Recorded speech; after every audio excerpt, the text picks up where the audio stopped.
आकाशवाणी भोपाल से प्रस्तुत हैं प्रादेशिक समाचार।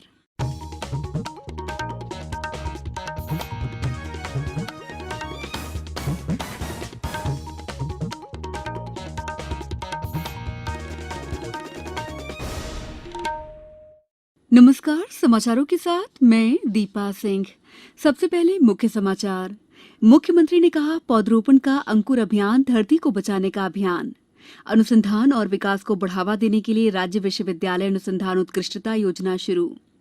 जलवायु परिवर्तन के खतरे से निपटने के लिए देश के योगदान को केंद्रीय मंत्रिमंडल ने दी मंजूरी। और देश में मान्यता प्राप्त स्टार्टअप की संख्या 75,000 के पार पहुंची। अब समाचार विस्तार से। मुख्यमंत्री शिवराज सिंह चौहान ने कहा है कि जन भागीदारी से पौधरोपण के लिए आरंभ अंकुर अभियान धरती को बचाने का अभियान है।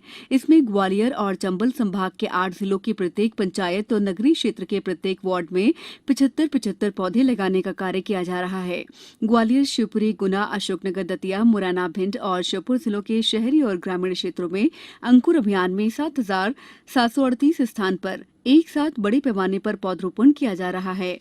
मुख्यमंत्री श्री चौहान ग्वालियर और चंबल संभाग के 8 जिलों में पौधरोपण कार्यक्रमों को निवास कार्यालय से वर्चुअली संबोधित कर रहे थे। मुख्यमंत्री ने 28 जुलाई से आरंभ पौधरोपण अभियान में शिवपुरी जिले में सर्वाधिक 59,442 पंजीयन होने पर शुभकामनाएं दी हैं। उन्होंने कहा है कि अन्य जिलों में भी बड़ी संख्या में लोग पौधरोपण कर रहे हैं। मुख्यमंत्री ने हर घर तिरंगा अभियान में प्रदेशवासियों को पूरे उत्साह और उमंग के साथ हिस्सा लेने के लिए प्रेरित किया। प्रदेश के 5,200 गांवों में प्राकृतिक खेती प्रारंभ की जाएगी। इसके लिए राज्य सरकार 26,000 किसानों को अनुदान देगी। मुख्यमंत्री शिवराज सिंह चौहान की अध्यक्षता में कल हुई मंत्रिपरिषद की बैठक में मध्य प्रदेश प्राकृतिक कृषि विकास योजना को मंजूरी दी गई। गृह मंत्री डॉक्टर नरोत्तम मिश्रा ने बताया कि योजना के अंतर्गत 52 जिलों के कुल 5,200 गांवों में प्राकृतिक खेती प्रारंभ की जाएगी।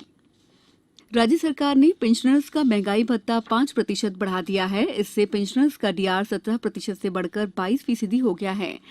पेंशनर्स को बढ़ा हुआ महंगाई भत्ता 1 मई पे 2 जून 2022 से मिलेगा। वित्त विभाग ने इस आशय के आदेश कल जारी कर दिए हैं। महंगाई राहत देने के निर्देश से प्रदेश के करीब 4 लाख पेंशनर्स को फायदा मिलेगा। केंद्र सरकार ने आज राज्य स्तरीय और निजी विश्वविद्यालयों के साथ कॉलेजों में अनुसंधान और विकास के लिए अनुकूल माहौल तैयार करने के उद्देश्य से राज्य विश्वविद्यालय अनुसंधान उत्कृष्टता योजना की शुरुआत की।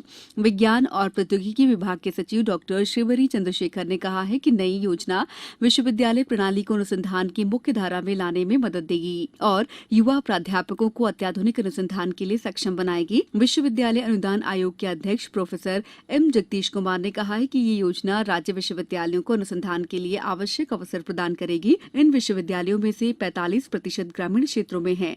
उन्होंने परियोजनाओं के प्रस्तावों, खरीद और प्रबंधन से जुड़ी विषय वस्तु को लिखकर प्रस्तुत करने के लिए विश्वविद्यालयों के अध्यापकों को प्रशिक्षित करने की आवश्यकता पर भी जोर दिया।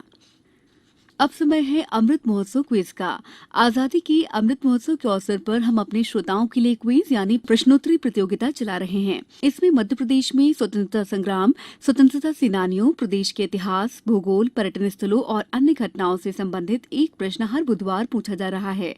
इस बार का सवाल है, देवी अहिल्याबाई किस नगर से जानी जाती हैं? आप इस प्रश्न का उत्तर हमारे ईमेल आकाशवाणी समाचार quiz@gmail.com या हमारे व्हाट्सएप नंबर 9589943350 पर दे सकते हैं। उत्तर के साथ अपना नाम, पूरा पता, मोबाइल नंबर और अपना एक फोटो जरूर भेजें। सही उत्तर देने वाले श्रोताओं में से भाग्यशाली विजेता का नाम अगले दिन गुरुवार शाम 7 बजे प्रसारित होने वाले समाचारों में घोषित किया जाएगा। इसके साथ ही विजेता का नाम और फोटो आकाशवाणी समाचार के सोशल मीडिया हैंडल्स पर भी साझा किया जाएगा। प्रश्न एक बार पुनः सुन लीजिए, देवी अहिल्याबाई किस नगर से जानी जाती हैं? समाचारों में वक्त है ब्रेक का। अब हर घर की छत पर शान से फहरेगा तिरंगा, गुनगुनाए जाएंगे नव विकास के गीत, आन बान शान का प्रतीक राष्ट्रध्वज तिरंगा। आइए आजादी के अमृत महोत्सव के पावन अवसर पर इस स्वाधीनता दिवस हर घर फहराते हैं तिरंगा और लेते हैं भव्य और सशक्त भारत के निर्माण का संकल्प। आइए हर घर फहराएं तिरंगा।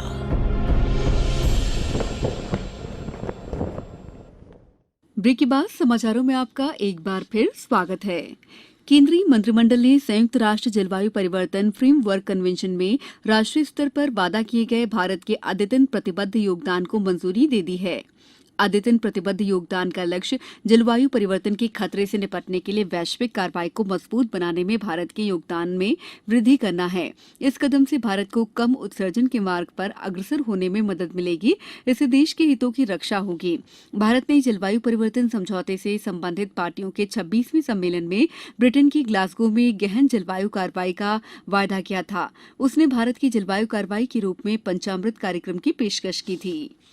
मुरैना जिले में हर घर तिरंगा अभियान के तहत पंचायतों पर विभिन्न आयोजन किए जाएंगे। प्रत्येक ग्राम पंचायत में जागरूकता विधियों का आयोजन होगा, जिसमें बाइक रैली, छात्र छात्राओं की रैली, स्वास्थ्य कैंप, निबंध, कविता, भाषण जैसे कार्यक्रम होंगे।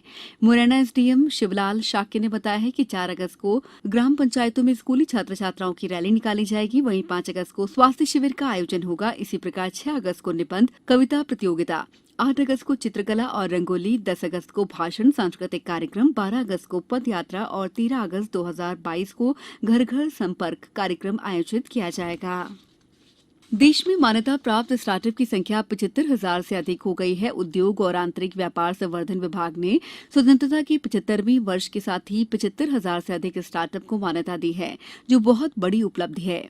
वाणिज्य और उद्योग मंत्रालय ने ट्वीट संदेश में कहा है कि भारतीय स्टार्टअप पारिस्थितिकी तंत्र, नवाचार, उत्साह और उद्यमशीलता की भावना से प्रेरित है। प्रधानमंत्री नरेंद्र मोदी ने 2015 में स्वतंत्रता दिवस के भाषण में नए भारत की परिकल्पना की थी और 16 जनवरी 2016 को राष्ट्रीय स्टार्टअप दिवस घोषित किया था। इसी दिन नवाचार और स्टार्टअप को बढ़ावा देने के लिए एक मजबूत पारिस्थितिकी तंत्र बनाने की कार्य योजना तैयार करने के लिए कार्यक्रम शुरू किया गया था। 6 साल बाद कार्य योजना को सफलतापूर्वक लागू करके भारत को तीसरे सबसे बड़े स्टार्टअप पारिस्थितिकी तंत्र में बदल दिया। वाणिज्य मंत्रालय ने कहा है कि प्रतिदिन 80 से अधिक स्टार्टअप को मान्यता मिल रही है। अब कुछ समाचार संक्षेप में। सुरेश एन पटेल ने आज केंद्रीय सतर्कता आयुक्त पद की शपथ ग्रहण की। बालाघाट में कटे-पटे तालू की समस्या से ग्रसित बच्चों के उपचार के लिए आज 1 दिवसीय शिविर लगाया गया। पन्ना में कल अनुसूचित जाति कल्याण विभाग द्वारा अनुसूचित जाति वर्ग के बेरोजगारों के लिए डॉक्टर भीमराव अंबेडकर आर्थिक कल्याण योजना का शुभारंभ किया गया है। मध्य प्रदेश पिछड़ा वर्ग कल्याण आयोग के अध्यक्ष और विधायक गौरी शंकर बिसेन ने हरियाली महोत्सव के अंतर्गत बालाघाट में 36वीं बटालियन के परिसर में पौधरोपण किया। आजादी के अमृत महोत्सव पर आयोजित हर घर तिरंगा अभियान के बारे में जागरूकता के लिए इंदौर जिला कलेक्टर ने नोडल और सहायक नोडल अधिकारियों की नियुक्ति की है। मंदसौर में 7 और 14 अगस्त को 75 स्थानों से 75 तिरंगा यात्रा निकलेंगी। 5 अगस्त को तिरंगा साइकिल रैली का भी आयोजन किया जा रहा है। शाजापुर में निकाली जा रही रिले तिरंगा रैली ने अब तक 1000 किलोमीटर से अधिक की यात्रा तय कर ली है। नीमच में मंडल रेल प्रबंधक विनीत गुप्ता ने तिरंगा वितरण कार्यक्रम का शुभारंभ किया। भोपाल के तुलसी मानस प्रतिष्ठान के मानस भवन में आज से 7 अगस्त तक तुलसी जयंती समारोह आयोजित किया जा रहा है। इसमें मंदाकिनी राम किंकर रोज शाम को राम कथा की विवेचना करेंगी। माखनलाल चतुर्वेदी राष्ट्रीय पत्रकारिता और संचार विश्वविद्यालय मोबाइल पत्रकारिता और सोशल मीडिया प्रबंधन में 2 नए पीजी डिप्लोमा पाठ्यक्रम शुरू करेगा। इस बुलेटिन में इतना ही। दीजिए इजाजत। नमस्कार।